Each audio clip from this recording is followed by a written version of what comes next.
Oh man. All right, hey gang. Today we are going to do Ted Nugent's Stranglehold.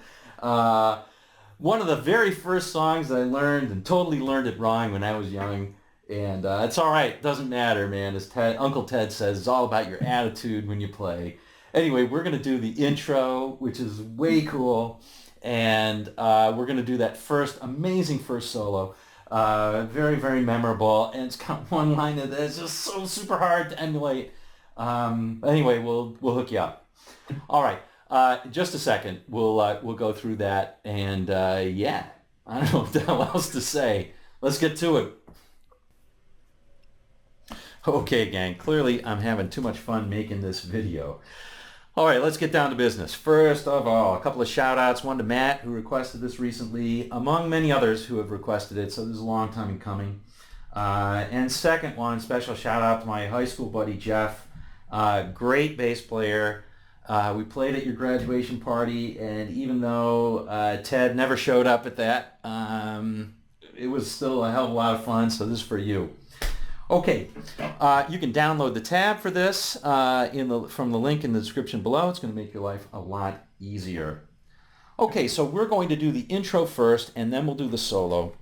So if you're just here for the solo, you might want to fast forward to that. Let's do the iconic intro first, though. And, Ted Nugent, as a guitar player, say what you will about him as a guitar player, as a person, but as a guitar player, his right hand is one of the best in the business. I'm serious about that. If you want to play Chuck Berry style, he plays Chuck Berry style about as well as anybody, probably better than almost anybody.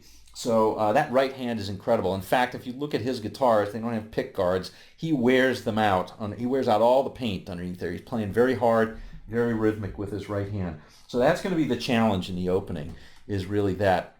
Well, the opening is basically three parts. It's just really an A and a G chord that we're playing over, a little riff here. And but the parts are, the key components are, first of all, an open A string. That's the fifth string, an open fifth string. Second is this hammer-on on the fourth string from the fifth to the fourth, or from the fifth fret to the seventh fret.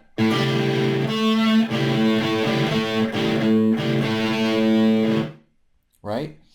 And then the third thing is palm muting. You gotta, in order to play this and have it sound kind of like the record, you gotta palm mute on the right hand.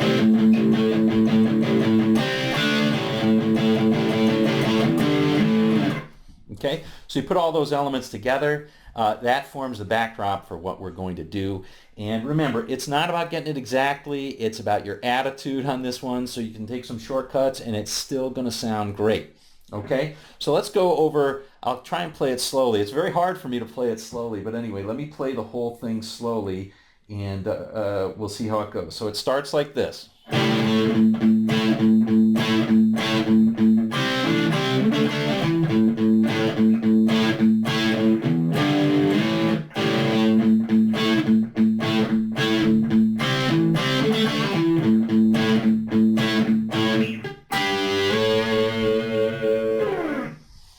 All right, so for this one, we're simply playing our hammer on right there. Now I'm playing something a little bit different. I'm adding a note right here. I'm adding this E on the ninth on the third string. So occasionally I'm playing that. But this is the key note right here, this A on the fourth string. All right, so I'm occasionally playing this.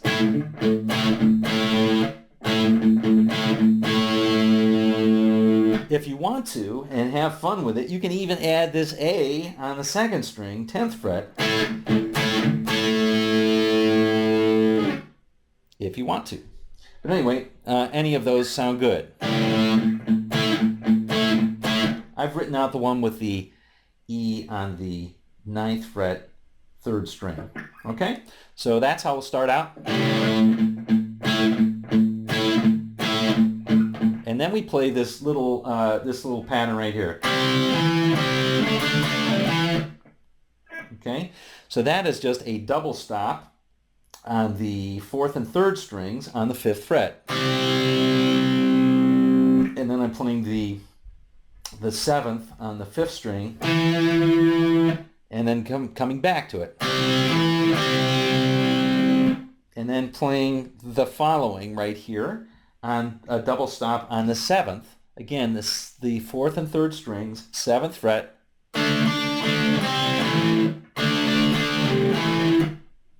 Okay, so that's a hard thing to do at speed, to chunk it 3 times, to do a down, up, down, because we've been playing downs.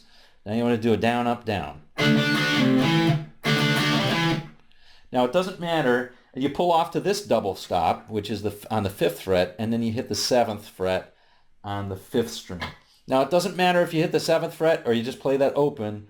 Both sounds good. So listen to this.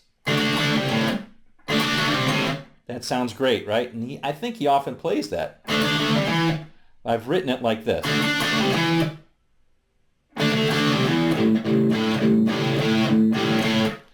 Okay, so that's basically it. Let me play the whole thing kind of slowly.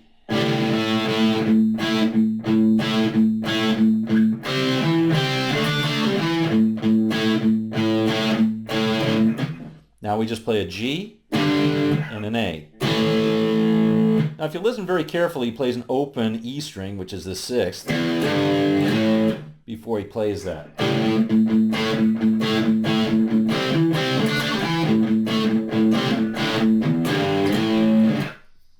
Okay, so play an open E, but again, it's not really absolutely necessary. You can certainly play it. All right, so that's the first time around. Second time around is the same thing, except you're playing this G and this A chord. So the first time around you play this G, which is just your regular bar G, but just play the 6, 5, and 4 strings, and then kind of slide up to the A. And again, you just want those bottom strings to be ringing out. You don't want to have it's not a huge chord. It's just a bottom chord. A lot of bottom end on that, okay? The first time through. The second time through, you're playing a double stop on the 2nd and 3rd strings on the 12th and sliding it up to the 14th. Which again is just a G chord to an A chord. Okay, so here's that whole opening sequence.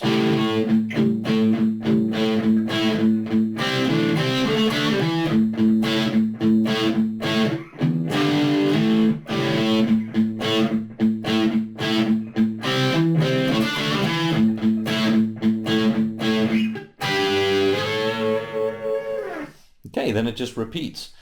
Now when the band kicks in, he doesn't play anything so complicated. He's just playing.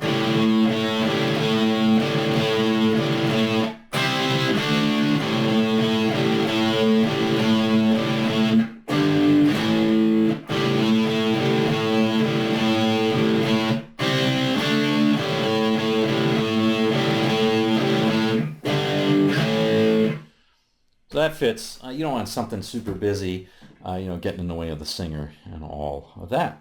So that's the intro. All right, gang, let's go over the solo now. Now, I don't know if this is Guitar Hero worship or not, but I think this is a great solo for 2 reasons. One, it's got unison bends in it. This is where I learned unison bends.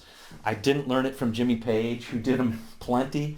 I learned it on this song. When a buddy of mine showed it to me in his basement, I was like, whoa, that's really cool. And it is. It's a great emotive technique. So if you don't know that technique, great one to learn. It's got some great unison bends in it. Second, it's got, the last lick has what I call a character of exploding. It just explodes. It doesn't fit. What I mean by that is it doesn't really fit with a time signature, and it doesn't really fit with the timing, or it's not in the pocket. And yet somehow it works. Somehow it ends up being in the right place and just sounds great. Great players could do that. Hendrix could do it. Stevie Ray Vaughan could do it. Neal Schon could do it, or Neal Schon could do it.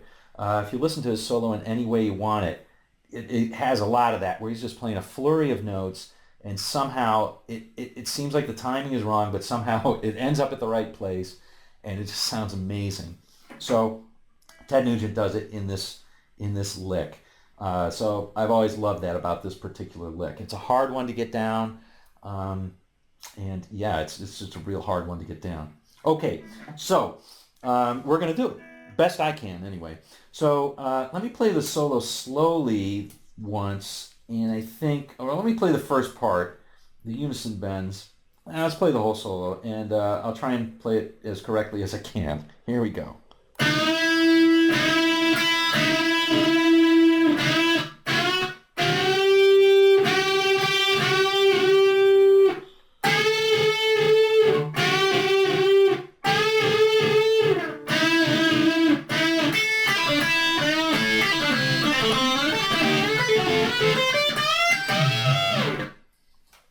Okay, that was slowly, but as you found out, it's still pretty fast, even at that slow speed. All right, let's do the first part. The first part is actually not very hard, and it's way cool. It uses something called unison bends, so we're going to talk about those a little bit, and then we'll just give you the melody line, and we'll show how it works.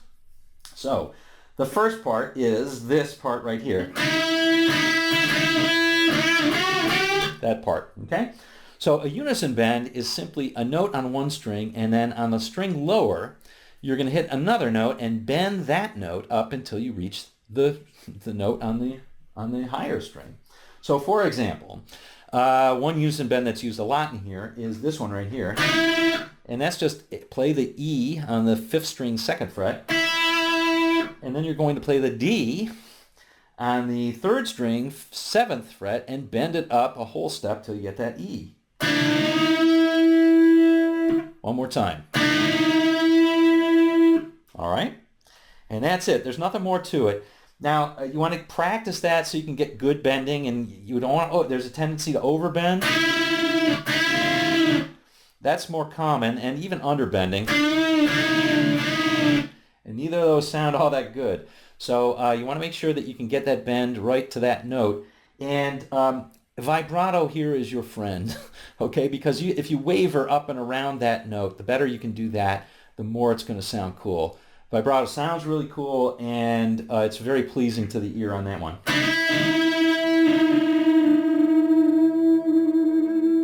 All right. Anyway, here's our melody line. I'll play on the 2nd string. So, and all of these are those unison bends. So it goes like this.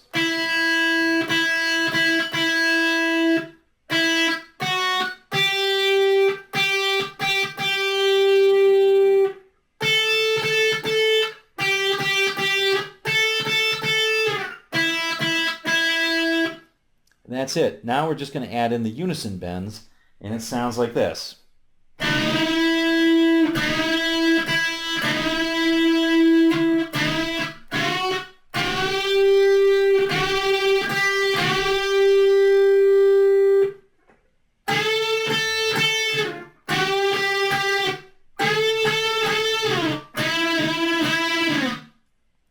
That's pretty much it, you know. The only thing I can say is that on the first one, it's really 2 unison bends, a single note, and then a final unison bend that is a double dip. Here's what I mean. Listen to it very carefully.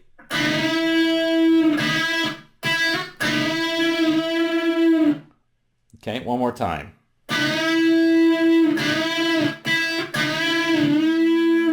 Now I exaggerated the single note. You don't have to play that single note. It's not super important. If you play the unison bend, sounds great. So no worries on that one. But it's written out as a single note, as you'll see in the tab, and that's what I played. Okay, now let's do the exploding lick. We're going to do this in 2 parts, but let me play the whole thing first. I'll play it slowly, and even slowly is pretty fast. So here we go.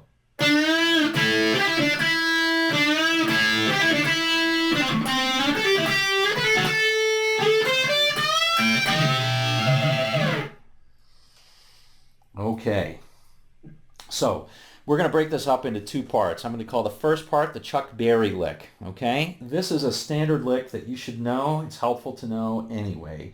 It's just a variant on that. So let me show you first what the Chuck Berry lick is. The Chuck Berry lick is, in A, is we're going to play on the 7th, 3rd string, and bend that up a whole step. And then we're going to follow that up by a double stop on the first 2 strings at the 5th fret, like this.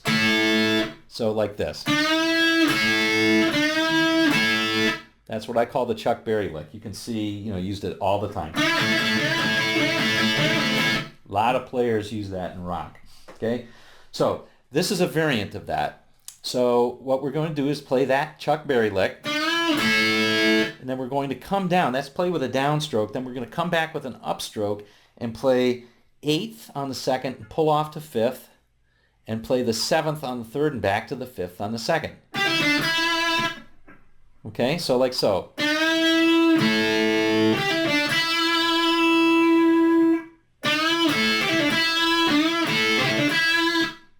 One more time slowly. And that's all we do. We just do that twice. That's the intro to the lick before it explodes, okay? Here's the exploding part. Now the exploding part is this. Let me play the whole thing.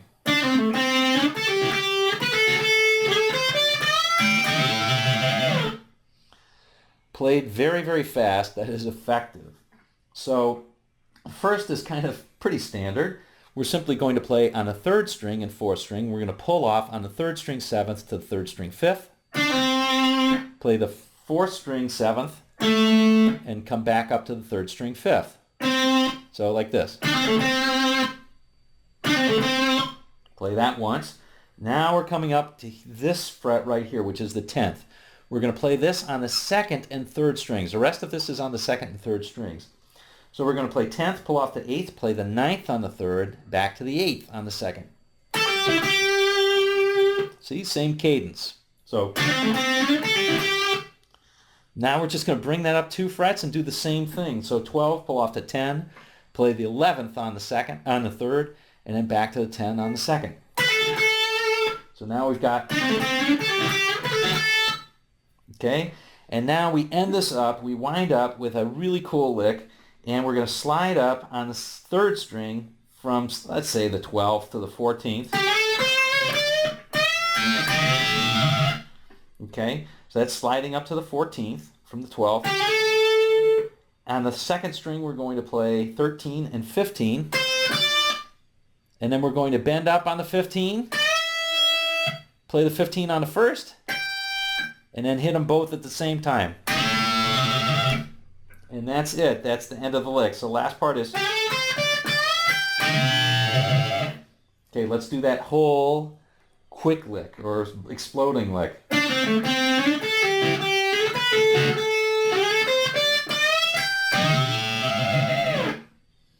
And that is it. Let's see how it's put together with the Chuck Berry lick, because that is really important too. So let's play that nice and slowly.